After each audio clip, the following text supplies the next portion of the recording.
She was never the kind of student teachers talked about in meetings. She sat near the back of the classroom, always on time, always quiet, never asking for special help. Her clothes were clean but worn, and her notebooks were neat but plain. At the music academy, students were often ranked without words. Some were seen as gifted, some were seen as average. She was placed in the last group without anyone ever saying it out loud. The academy itself was old, with long hallways that smelled of polish and paper.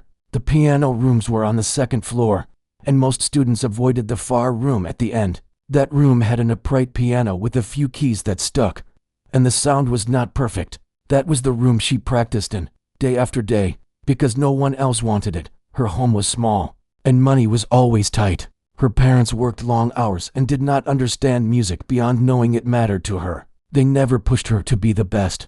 They only asked that she keep going if it made her happy. The piano at home had been bought second-hand, older than she was, and one pedal did not work properly. Still, she practiced every evening, even when her fingers hurt. At school, teachers believed they could spot talent quickly. Loud confidence, fast learning, and public success were the signs they trusted. She did not show any of those things. She learned slowly, repeating the same pieces again and again. She never volunteered to play in front of others. When called on, she would nod and do what was asked, then return quietly to her seat. Some teachers mistook her silence for lack of effort. Others assumed she was only there because her parents wanted her to try music. A few even thought she would quit before the year ended. None of them were unkind on purpose, but none of them looked closely either. Every year, the academy held an evaluation day. It was meant to measure progress, but everyone knew it also decided who would be chosen for advanced lessons and future opportunities. Students prepared for weeks. Parents filled the halls. Teachers sat in a row with clipboards and careful faces. She knew evaluation day was coming. She marked it on a calendar at home, a small red circle around the date. She did not talk about it with anyone. Instead, she practiced longer each night. She focused on one piece, not the most exciting one, but one that demanded control and feeling rather than speed.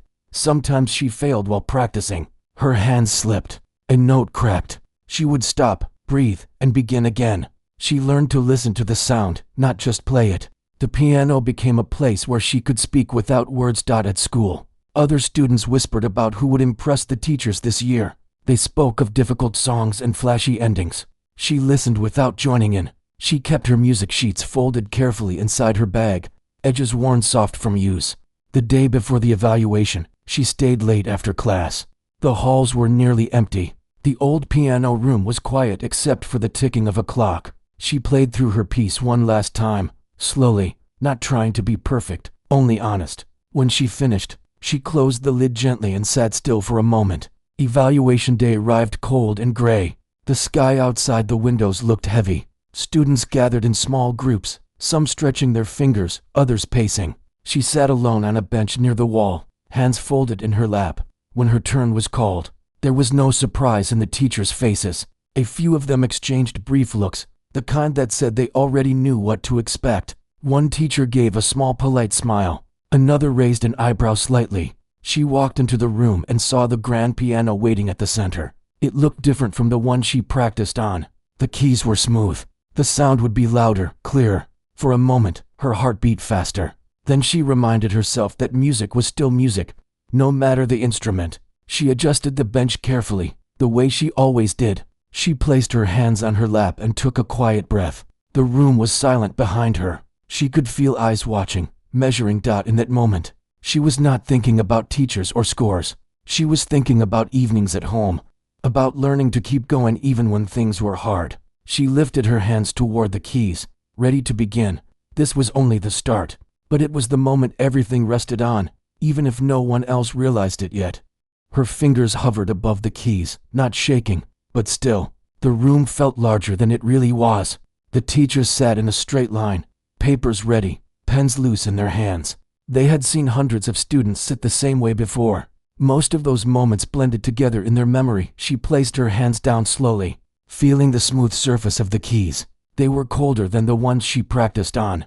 The bench felt wider too. Small details, but she noticed them all. She did not rush. She had learned that rushing only brought mistakes. A teacher cleared their throat softly, a sound that usually meant begin when ready. She nodded once, more to herself than to anyone else. For a brief second, her eyes closed, not to block the room, but to remember the first sound she wanted to make. The first note came out clean and steady. It filled the space in a calm way, not loud, not weak. The sound carried more weight than expected. One teacher paused mid-note taking. Another leaned forward without meaning to. She continued, her hands moving with quiet confidence. There was no show in her playing, no sharp movements or dramatic pauses. Instead, there was control. Each note seemed to know where it belonged. The melody unfolded slowly, like a story told by someone who had lived it. The teachers had expected uncertainty. They had expected small mistakes early on. Instead, they heard balance. They heard patience. It was not the kind of performance that demanded attention, but the kind that held it. She focused on listening to herself. She had learned long ago that the piano answered back. If she rushed, it resisted. If she stayed calm, it followed. Her breathing stayed even as her fingers moved from one passage to the next dot in the second section. The music grew more complex. The left hand carried weight while the right hand moved gently above it. This was the part she had practiced the most at home, repeating it until it felt natural. Even on a broken pedal dot, one of the teachers adjusted their glasses. Another set their pen down fully now. The smirk that had been there earlier was gone. In its place was a look of careful attention. She did not look at them. Her eyes stayed on the keys, not fixed, but aware. She remembered nights when the house was quiet and she played softly so no one would wake. Those nights had taught her control more than any lesson.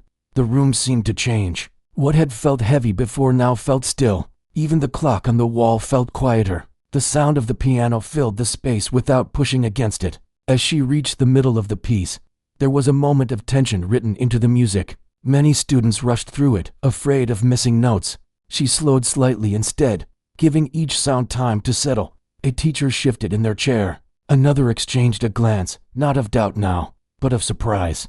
This was not the performance they had prepared comments for. Her fingers pressed into a softer passage, and the sound thinned, almost like a whisper. It was here that emotion showed, not through drama, but through restraint. She had learned that holding back could say more than pushing forward. She felt a small mistake approach, a place where her hands sometimes slipped. She adjusted without stopping, barely noticeable. The music continued as if nothing had happened. That small recovery showed experience, not fear. The teachers noticed. They always noticed when students froze or restarted. They noticed this too, the smooth correction, the quiet strength behind it. She moved into the final section now. The piece did not end with noise or speed. It asked for steadiness until the last note. She stayed with it, resisting the urge to finish quickly. The final notes rang out clear and even. She held the last one just long enough, then lifted her hands slowly. The sound faded into silence that no one spoke right away. That silence was different from the one before she began.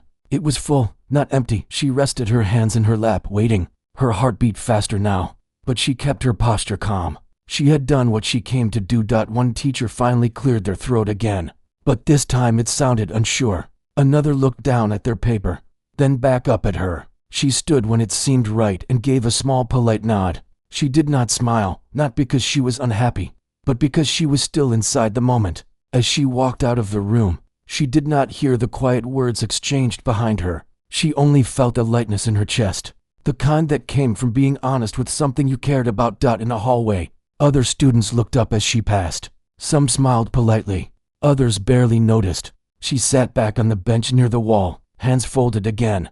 She did not know yet what the teachers were thinking. She did not know what would be written on their papers. She only knew that she had played the way she always did when no one was watching. Inside the room, the teachers remained quiet for a moment longer. What they felt was not excitement, but something closer to reconsideration, and that feeling stayed with them as the next student was called in. She waited on the bench as other students were called in one by one. Some came out smiling, others looked tense or disappointed. The hallway filled with quiet sounds, shoes moving, soft voices, pages turning. She stayed still, her back straight, her hands resting calmly. Inside, her thoughts were steady. She had already given what she could. Time passed slowly. The clock on the wall ticked louder than before. Every few minutes, a teacher stepped out to call another name. Each time the door opened, she caught a glimpse of the room again. The piano, the chairs, the papers on the table. It no longer felt heavy. It felt familiar now. As she waited, memories came to her, not as distractions, but as reminders. She remembered the first time she had touched a piano key. It had surprised her how much sound could come from such a small movement. She remembered learning to sit properly, to listen, to slow down when others rushed. Other students whispered nearby, talking about mistakes they made or notes they missed. She did not join in, not because she thought she was better, but because her experience felt private, like a conversation she did not need to explain. After a while, the door opened again, and a teacher stepped out.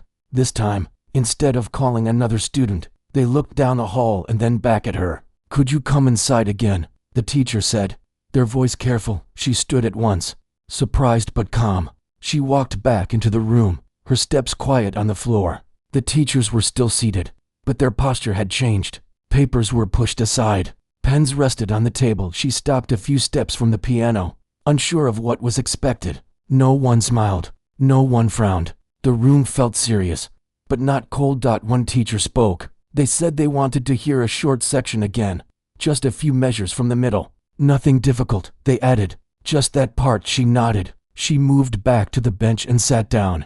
This time, her hands felt warmer. The piano no longer felt unfamiliar. She placed her fingers where they needed to be. She played the section they asked for, slowly and clearly. Without the full piece around it, the music sounded even more exposed. Still, she did not rush. She focused on tone and balance. When she finished, she stayed seated, waiting. Another teacher asked how long she had been practicing that piece. She answered honestly. She said she had worked on it for many months, a little at a time. They asked where she practiced. She said at home mostly, on an old piano. One teacher raised their eyebrows slightly, surprised. There were no harsh questions, no praise either, just quiet interest. They thanked her and told her she could wait outside again. She returned to the hallway, her heart beating a little faster now, not from fear, but from uncertainty. Being asked back in was not something she had expected.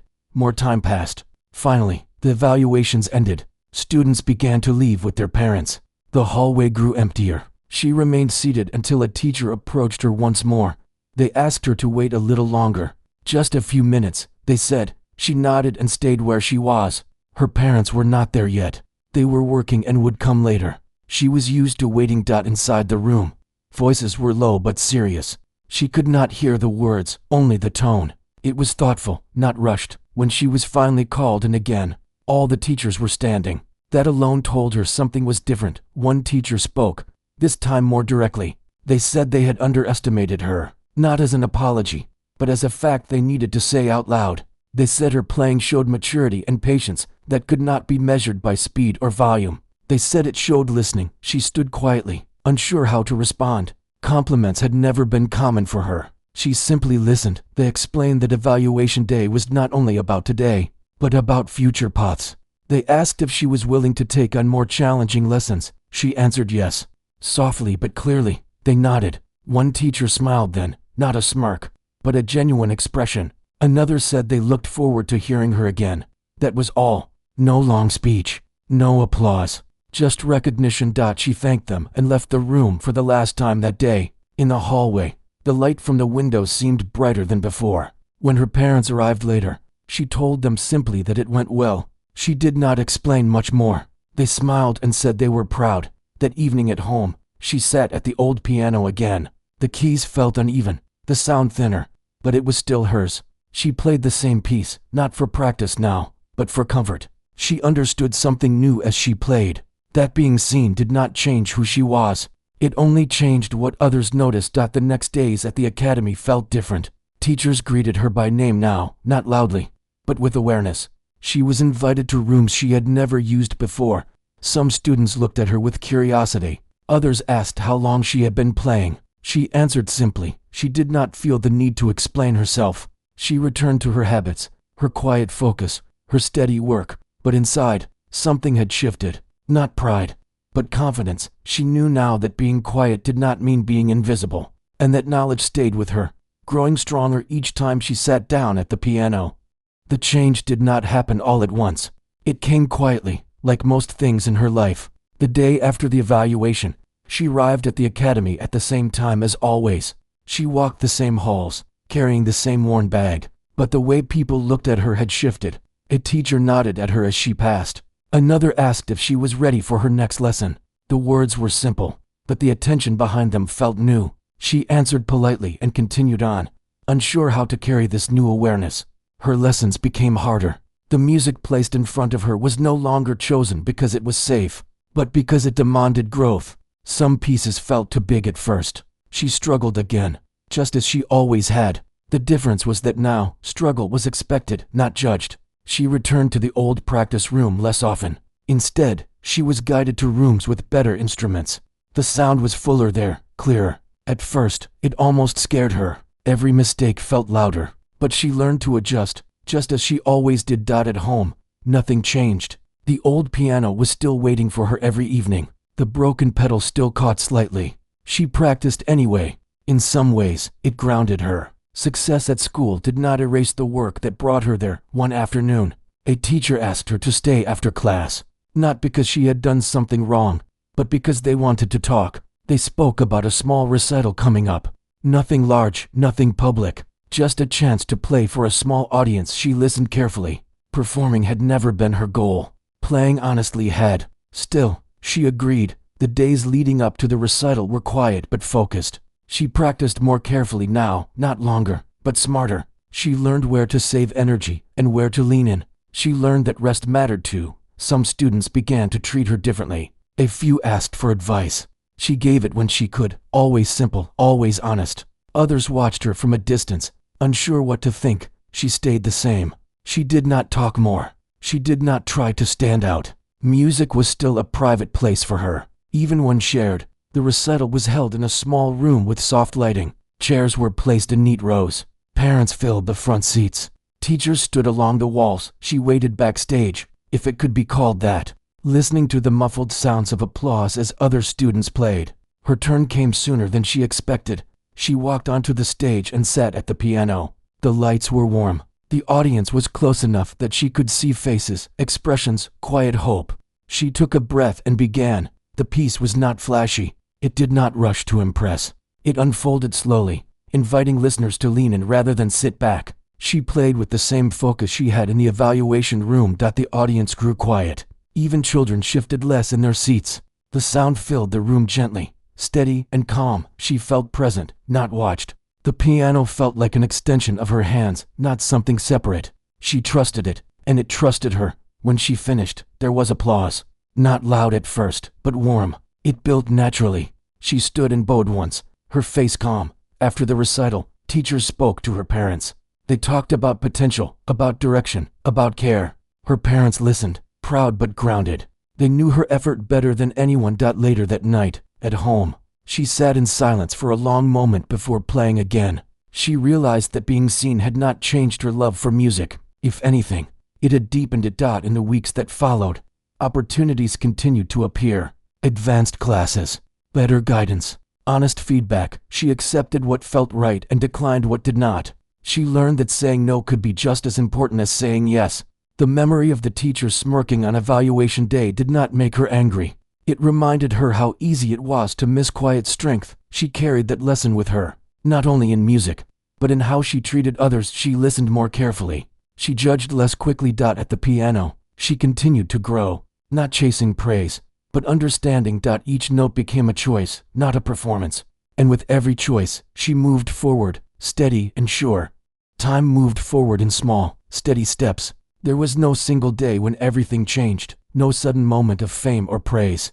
Instead, her life settled into a rhythm shaped by effort and quiet growth. She continued her lessons with care. Some days felt strong, other days felt heavy. When she struggled, she did not panic. She had learned that progress often hid inside difficulty. She returned to the piano again and again, trusting the work more than the result. At the academy, teachers no longer guessed at her ability. They listened. When they corrected her, it was specific and thoughtful. When they challenged her, it was because they believed she could meet it. She respected that. It made the work feel honest. She still spent many evenings at home, playing on the old piano. The sound was not perfect, but it carried memories. Each uneven key reminded her where she started. She did not rush to replace it. It mattered to her. Her parents noticed the change in her, not in how she spoke, but in how she carried herself. She seemed calmer, more certain. They did not push her or question her choices. They trusted her judgment. As months passed, she was invited to play more often. Small events, small rooms, always quiet audiences. She accepted most of them. Each time, she focused on the same thing she always had, playing truthfully. People sometimes came up to her afterward and said they felt something while listening. She thanked them, unsure how else to respond. She did not see herself as someone special. She saw herself as someone who worked. One afternoon, a younger student approached her in the hallway. The student asked how she stayed calm when playing. The question surprised her. She thought for a moment and answered simply. She said she listened more than she worried. The words stayed with her too. She realized they applied to more than music. She learned to listen to her own limits. When she felt tired, she rested. When she felt uncertain, she slowed down. She no longer believed that pushing harder always meant moving forward. The memory of evaluation day returned sometimes, not as a wound, but as a marker. It reminded her that others might not see effort until it speaks. It also reminded her to look more carefully at the people around her. She began to notice quiet students the way she once had been. She offered a kind word when she could. Nothing dramatic, just enough to let them know they were seen. As the years went on, music became part of her identity, but not all of it. She found interest in other things too, reading, walking alone, observing the world. All of it fed into how she played. When she sat at the piano, she brought her full life with her, not just skill. That was something no teacher could assign. One evening, after a long practice session, she closed the piano lid and sat still. She thought about how far she had come, not in distance, but in understanding. She had learned that quiet did not mean weak, that patience could shape strength. She also understood that being underestimated was not always an insult. Sometimes it was simply a lack of attention. That knowledge helped her let go of bitterness. The academy continued on. New students arriving, others leaving, teachers aged, rooms were repainted. The old practice piano at the end of the hall was finally replaced. She remembered it fondly. When she eventually moved on from the academy, it was without noise. There were no speeches, no grand goodbyes, just a few honest words and firm handshakes. She carried music with her into the next part of her life, wherever that led, not as proof of worth, but as a companion. Sometimes, when she sat at a piano in a new place, she thought back to that first evaluation, to the smirks, to the silence after the final note. She smiled then, softly. Not because others had been wrong, but because she had trusted herself, and that trust stayed with her, long after the sound of the piano faded.